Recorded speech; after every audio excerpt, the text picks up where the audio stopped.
Brodes Media.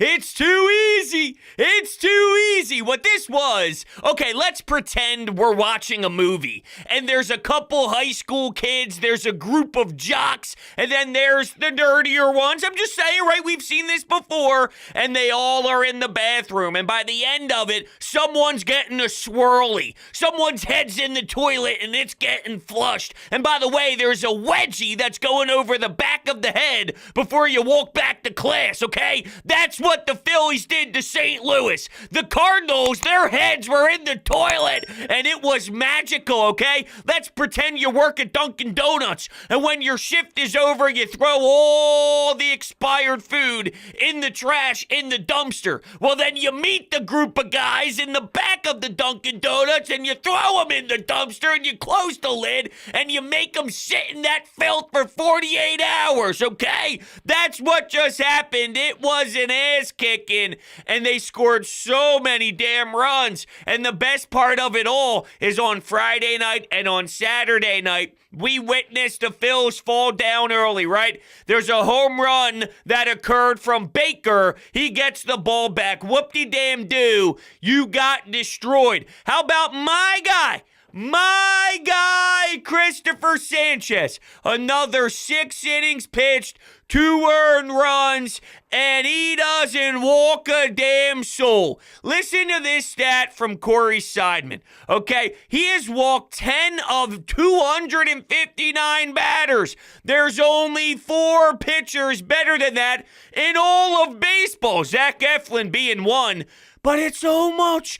It's so valuable. There's so much to it when you're not walking the opposition. He's so great. He's so fantastic. It is beautiful to watch our 5th starter now. That wasn't the case with Bailey Falter. Bryce Harper's back. The guy just always comes up clutch. If we need him to tack on another RBI, if you're up a few runs and he can add another bit of insurance, he will. Now, he may get thrown out at second base when he's trying to stretch a single to a double, but I can't control that. That's always going to happen. That's the way he plays the game. I love the fact that if you need something, Bryce Harper will cash in. There's no doubt about it. There's not a lick in my body that thinks they will fail when Bryce Harper is swinging the baseball bat. Oh, wait, I haven't mentioned yet that Kyle Schwarber on the first pitch on Sunday afternoon, 1:30, while I'm watching AEW All In on the big screen,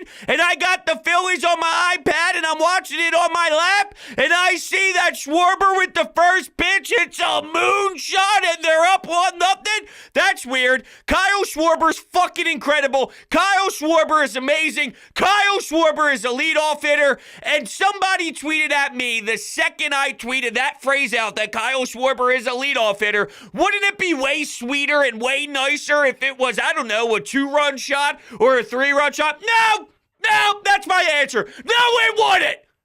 No. You know what would be sweet? A 1-0 lead right off the bat. He's amazing. You want to look at his walks? Appreciate it, baby. You want to look at his RBI? Appreciate it, baby.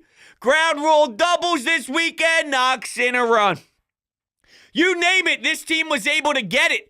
And the home run numbers in August blow your mind, as they should.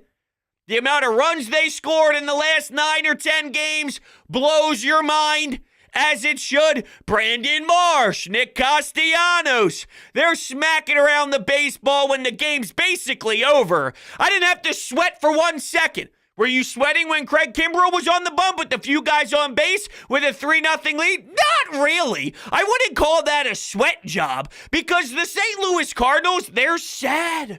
They really have zero life.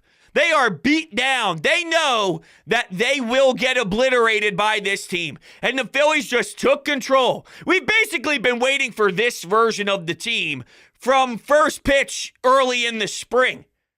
And now we finally have it. The beautiful part about this is, well, we have it when it's the best time of the year to have it. This is when you need to be playing your best ball. Zach Wheeler, double-digit strikeouts, 7 innings.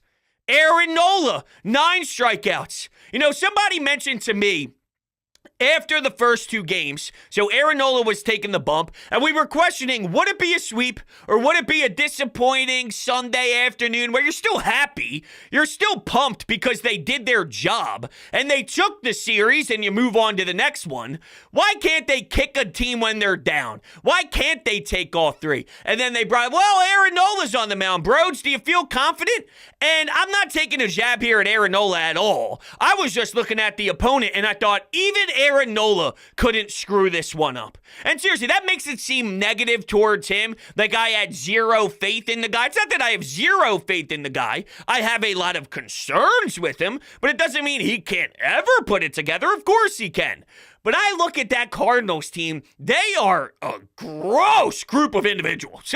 They just don't know what to do out there. When they do almost make a catch at the left field wall, it bounces off the glove. The ball's in the glove. It bounces off the wall, pops out of the glove, hits you on the head, and then goes on the grass, and you're able to run the bases. Alec Bohm hit a home run. Now, this is where I'm starting to feel with the Alec Bohm experience, okay? I've shifted a little bit, which is massive news for me. I already, about 2 weeks ago, 3 weeks ago, I forget, all this time meshes together. I already acknowledged that his ceiling defensively is way higher than I would have ever anticipated. I just thought he'd always be a poor defender, and then he'd have to make up for it with his bat. Similar to Rhys Hoskins, right? Rhys Hoskins can destroy baseballs, hit 30 homers, knock in 100 RBI, work great walks, force pitchers to throw 50 pitches in 2 innings, just spitballing here. You see that where the other team is struggling heavily because of how he works the plates. He's going to mess up in the field. That's Rhys Hoskins. I applied that same logic to Alec Bohm, reasonably so, for what we were seeing over at third base. So that's already highlighted. I don't know what his power will eventually end up being. There was a time where I thought he'd be a 14, 15 guy. He should be 30, and I will stand on that. He should be 30. He should be high 20s. I never knew if he'd get to the 20 guy. We need him to get to the 20 guy, and there's still work to be done. I'm now acknowledging, though, that I think that could be in his bag. I think he can get there, which is massive because there's a difference with this team when he rakes.